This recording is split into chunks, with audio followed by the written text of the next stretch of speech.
right, everyone get ready because today we're taking a deep dive into a story that's going to give you chills, but also hopefully get you thinking. Yeah, this one is pretty interesting. So we're looking at a single source today, a first-hand account called Los Duendes del Orfanato Historia de Terror.txt. Which translates to The Goblins of the Orphanage, a horror story, for those who don't speak Spanish. For those of us who don't speak Spanish. Yeah. But maybe before we jump in, you can give us a little bit of background on these duendes. Yeah, so in Spanish folklore, duendes, they're these kind of tricky little creatures like goblins or fairies, but Okay. they're often more mischievous Got it. and sometimes even malevolent. So not exactly Tinkerbell. No, not quite. All right, so our story takes place at an orphanage where our narrator, he needs a job, and he gets this job as a janitor. Mm-hmm. And things get weird right away. Oh, yeah. He notices little things out of place, like objects moving, almost like someone or something is playing tricks on him. Yeah, it's classic haunted house stuff. Right. But you know what I think is interesting here is how the story kind of plays with what we expect. Right. It's not just about being scared. It's about this unsettling feeling that something's just not right. Yeah, totally. Yeah. And then there are the children. Right. They start seeing these small figures, like humanoid figures with pointy ears and green skin, but they're not afraid. Right. They talk about the duendes like they're just part of life at the orphanage. Yeah, that's what's so creepy about it. Yeah. Kids are often portrayed as being able to sense the supernatural better than adults. Right. So when they just accept these creatures like it's nothing, Yeah. it makes it even more unsettling. Right. I mean, imagine being an adult trying to rationalize what these kids are seeing. Yeah. Would you believe them? I don't know. It'd be tough. Yeah, Our narrator really struggles with it. of course. He tries to find some kind of logical explanation for everything. But the more he looks into it, the more he realizes something really strange is going on. Right. Even the orphanage director confirms that these duendes have been around for a long time. Yeah, this reminds me of other folklore where certain places are believed to have some kind of spiritual energy. Maybe tied to events of the past or even tragedies. Like think about ancient burial grounds or battlefields. Right. Could it be that the orphanage was built on a site that already had some significance to these duendes? Right. And if so, why are they so attached to it? Exactly. That's a great question, and it's a question that the story starts to answer as things get a little bit darker. Oh, yeah. Because before long, the narrator has his own encounter with these duendes, and it's not what you might expect. No, you think goblins, you think scary monsters hiding in the dark? Right. But in this case, they're almost playful. Really? Yeah. Curious. Even the narrator doesn't feel threatened by them at all. It's this strange mix of unsettling but also almost cute. Yeah. Like they're messing with him just to see what he'll do. Yeah, it subverts our expectations, but it also makes you wonder, are these duendes really evil, or are they reacting to something? Right. Are they just mischievous, or is there something more to it? Okay, so let's talk about Omar. Okay. He's the troubled boy who keeps to himself. Right. The other kids are kind of wary of him, and it seems like there's just something off about him. This is where I think the story starts to get into the psychology of it all. Yeah. Omar's trauma, his isolation, it makes him vulnerable. Right. And that seems to be what the duendes are drawn to. Yeah, and unfortunately, that's exactly what happens because one day, Omar attacks another child, Gyro. Oh, gosh. And the attack is brutal. Gyro barely survives. Wow. And you know what Omar says? What's that? He says the duendes made him do it. This changes things now. Yeah. The duendes aren't just these background figures anymore. Yeah. They're influencing a child. They're pushing him towards violence. It makes you think about, the power of suggestion, especially on someone who's already struggling. Totally. And this whole incident just throws the entire orphanage into chaos. Of course. The children are terrified of Omar now. They see him as dangerous and unpredictable. Yeah. But then during therapy, Omar reveals that the duendes have been whispering to him, manipulating his thoughts and emotions. And that raises a chilling question. How much control do we really have over what we do? Right. Are we always responsible for our own choices? It's a fascinating question, but it's also really unsettling. It is. And as the story goes on, it becomes clear that these duendes are more powerful and more dangerous than anyone first thought. Yeah, we see them getting stronger. Their ability to manipulate and control. Right. It makes you wonder if they can drive a child to violence. What else can they do? And what about the narrator? How does he deal with all of this? Well, to find that out, we're going to have to dig a little deeper into the story, and trust me, it only gets more intense from here. Okay, so stay tuned. Okay, so we've got these duendes, these creatures that can be mischievous, maybe even evil, and they're manipulating this kid Omar. Right. It's starting to feel less like a ghost story and more like a psychological thriller. Yeah. What happens next? Well, remember, the director mentioned the duendes had been around for a long time. Uh-huh. Well, their presence goes even deeper than that. Okay.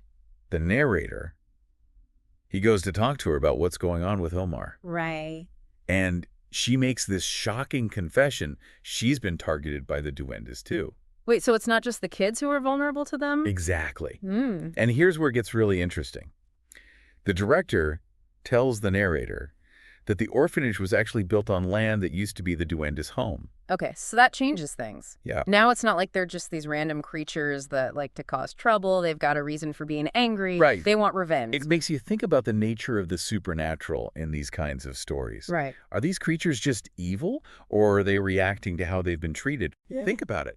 Their home was destroyed. Their way of life was disrupted. Right.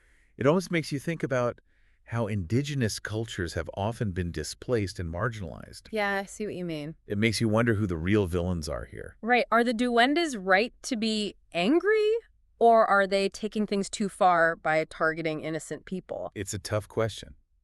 There's no easy answer. No. And that's what makes this story so interesting. It makes you think about power dynamics and the consequences of our actions. Okay, well, speaking of tough situations, things take another dark turn with Omar. Oh, no. He's already struggling, and the duendes are whispering to him, messing with his mind. Right. And then Omar takes his own life. Oh, that's awful. It is. Oh. And it's clear now that the duendes have crossed a line. They have. They've gone from mischief and manipulation to something much worse. They've driven a child to death, and another kid says they saw the duendes with Omar just before he died. It's like they were making sure he went through with it. Yeah, like they were claiming another victim. It makes you realize how dangerous they really are. So what can be done? Is there any way to stop them to protect the other kids? Well, the director and the narrator, they're desperate. They try everything they can think of, but nothing seems to work. So they decide to take a big risk. They call in someone who practices white magic. White magic, like a good witch. Exactly. They're hoping that someone who understands the supernatural might be able to help. Right. Maybe they can get rid of the duendes, or at least weaken them. It's a long shot, but I guess they're willing to try anything. Oh yeah, they're desperate to protect the children. So what happens when this white magic practitioner shows up? Does she manage to do anything about the duendes? Well, she confirms what the director already feared: they can't be banished. Oh. They're tied to that land, to the place where their home used to be. But she does give them a little bit of hope. She performs this ritual, a purification ceremony, to try and clean the orphanage of their negative energy. So not a perfect solution, but at least it's something. Right? Does it work? Do the duendes calm down at all? This is where the story gets even creepier. It jumps forward 2 years. Okay. And the narrator, he's still working at the orphanage. Really? He says he still hears Omar's cries sometimes, and he still feels the presence of the duendes. So even after all that, they're still there. Yeah, it's like they can't or won't let go of their anger and their need for revenge. It makes me wonder about the narrator. Why would he stay there? Why not just find a new job somewhere else where he doesn't have to deal with all that? I think it comes down to the main themes of the story. You know, responsibility and resilience. Does he feel like he has to stay to protect the kids, or is there something else keeping him there, like he can't escape the darkness? And what about the bigger picture? If the duendes are connected to that land, like they represent its anger and its pain, Right. does that mean there's no chance for peace at the orphanage? It's a question that stays with you even after the story is over. Yeah. Can humans and supernatural beings ever really live together, especially after there's been so much conflict and pain? I don't know. It's a really thought-provoking story. Yeah, You've I talked think about so much already: folklore, cultural displacement, trauma, in nature of good and evil. There's a lot to unpack here. There is. This story, it's like a tapestry woven with all these complex threads, and each one helps us understand what it means to be human and how we relate to the unseen world. So much to think about here, you know? It is, yeah. The duendes, the orphanage, what happened to Omar. Right. It's a lot. But one thing that really sticks with me is this idea of a place like holding on to energy, the echoes of what happened there in the past. It's Right. like the orphanage itself is haunted, Yeah. not just by the duendes, Right. but by all the pain and suffering that's happened there. Right. It ties into a lot of beliefs about haunted places, like where something terrible took place and that energy just lingers. Right. Some people believe that buildings can actually absorb that energy, Right. especially old buildings. It's like they have a memory of their own. So in this case, it's not just the duendes themselves. It's the place itself.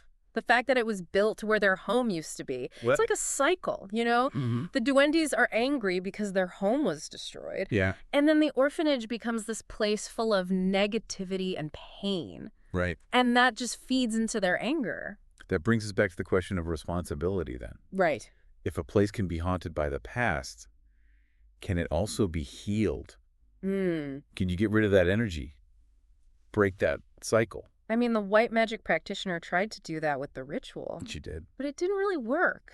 Yeah. The duendes are still there, and those kids are still going through some scary stuff. It makes you wonder about how effective those rituals really are. Right. In a lot of cultures, rituals are supposed to help you connect with the spiritual world, to appease spirits or get rid of bad energy. Right. But what happens when that negativity comes from something much deeper, Yeah. from injustice and suffering? Can a ritual really fix that?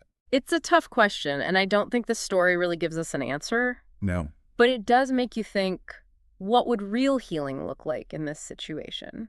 That's where things get really interesting. We can't just focus on getting rid of the duendes or cleansing the building. Right. We have to address what's causing their anger in the first place. So it's about reconciliation then. Yeah, Can humans and duendes ever really live together peacefully? that's a big question. It is. But there are stories out there about humans and supernatural beings finding ways to get along. Like what? Well, think about stories of fairies making deals with humans, or Sure. spirits protecting people in exchange for offerings or respect. So you're saying instead of trying to get rid of the duendes, Yeah. maybe people should try to find a way to live with them. Exactly. Acknowledge that they're there. Right. Maybe even find ways to honor their connection to the land. It's a radical idea, Yeah. but the story kind of hints at it, Uh-huh. The duendes can't be banished. They're part of that place. Right. So maybe the way to find peace isn't to destroy them, but to understand them. But how do you do that? That's the big question. It is. How can those people at the orphanage build a relationship with creatures that can be so unpredictable and even dangerous? I don't have an easy answer, No. but maybe it starts with changing how we see them. Okay. Instead of thinking of them as enemies, Mhm. maybe think of them as guardians, protectors of the land. Like respecting their boundaries. Right. Acknowledging that they exist. Maybe even offering them something in return for protection. Exactly. Hmm. It might mean learning more about their culture, what they believe in, what they need, Mm-hmm. maybe even learning how to talk to them. Wow. It's a long shot, It is. but it's an interesting thought. It would take a lot of trust and courage You would. and a willingness to really change how we see the supernatural. And that's the real challenge, isn't it? Well, right. Are we as humans ready to face our fears, Yeah. to look at things differently, to accept what we don't understand, Yeah. and find a way to live with it? I think this story, The Goblins of the Orphanage, has a powerful message. Yeah. The world is full of mysteries. Uh-huh. And sometimes the only way to deal with them is to be open-minded and see things from a new perspective. Exactly. Real peace isn't about conquering what we don't know. Right. It's about understanding, respecting, and finding a way to live together. So as you go about your day, think about the duendes and the orphanage. Yeah. Let it make you question what you think about the supernatural, and maybe it'll even inspire you to learn more about the unseen forces that shape our world. Sometimes the stories that scare us the most Right. are the ones that make us look at our own beliefs, our fears, Yeah. and our ability to be compassionate and understanding.